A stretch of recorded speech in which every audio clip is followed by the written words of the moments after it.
Hi friends, आज के আমরা বানাতে যাচ্ছি rice paper momo. Rice paper momo বানানো খুবই সহজ।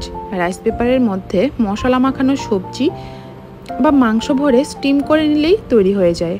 এটি একটি হালকা, টেস্টি এবং স্বাস্থ্যকর খাবার। চলুন দেখে নিই কী কী উপকরণ লাগছে। বাঁধাকপি, বিনস, গাজর, রসুন, আদা, পেঁয়াজ আর কাঁচা লঙ্কা। আপনারা চাইলে ক্যাপসিকাম আর পেঁয়াজগুলিও ব্যবহার করতে পারেন। একটি স্টিমারে গরম জল বসিয়ে দিয়েছি মোমোগুলি স্টিম করার জন্য। ওদিকে আমি সবজিগুলি কেটে নিচ্ছি। বাঁধাকপি আমি 3 ভাগের 1 ভাগ বাঁধাকপি ব্যবহার করছি।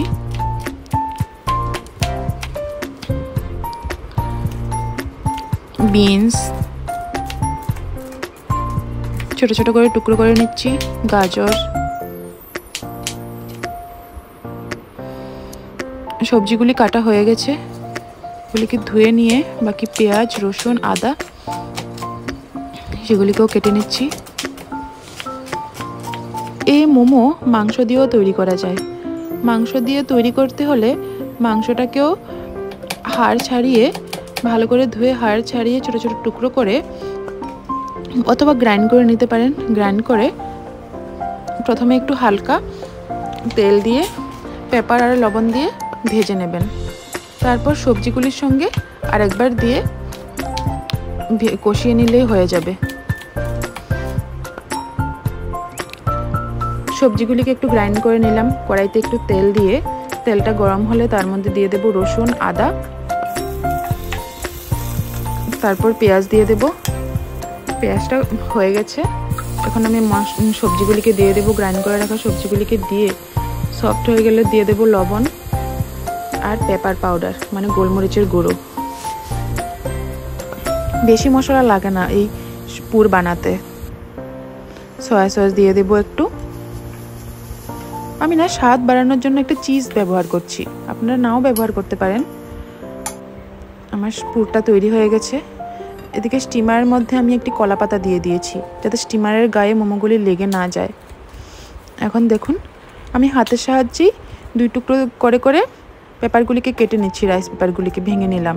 আপনারা কেচি দিয়েও কাটতে পারেন চাইলে। এখন গরম জলের মধ্যে চুবিয়ে একটু সফট করে নিয়ে পুর ভরিয়ে আস্তে আস্তে করে আমি মোমোগুলিকে বানিয়ে স্টিমের জন্য দিয়ে দিচ্ছি। এভাবে সবকটা মোমো আমি বানিয়ে নেব। খুবই সহজ, এটা খুব কম সময়েই তৈরি হয়ে যায়, কিন্তু খেতে খুবই সুস্বাদু। আমি এখন 10 মিনিটের জন্য মোমোগুলিকে ঢেকে দিলাম। চাটনি বানানোর জন্য প্যানে কয়েকটা কাশ্মীরি শুকনো লঙ্কা, 2টো টমেটো, কয়েক কোয়া রসুন, একটা কাঁচা লঙ্কা দিয়ে ভালো করে সিদ্ধ করে নিলাম। মিক্সার জারে সিদ্ধ করা টমেটো, রসুন সবগুলিকে নিয়ে একটু লবণ আর চিনি দিয়ে গ্রাইন্ড করে নিলাম ভালো করে। এদিকে আমার মোমো কয়টাও তৈরি হয়ে গেছে।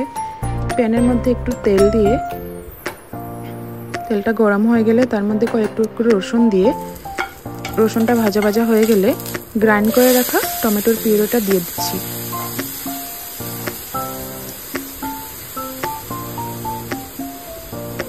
দেখুন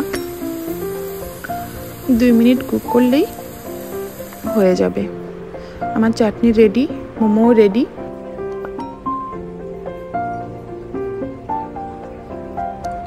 দারুণ হয়েছে দেখতে, খেতে কিন্তু আরও দুর্দান্ত হয়েছে।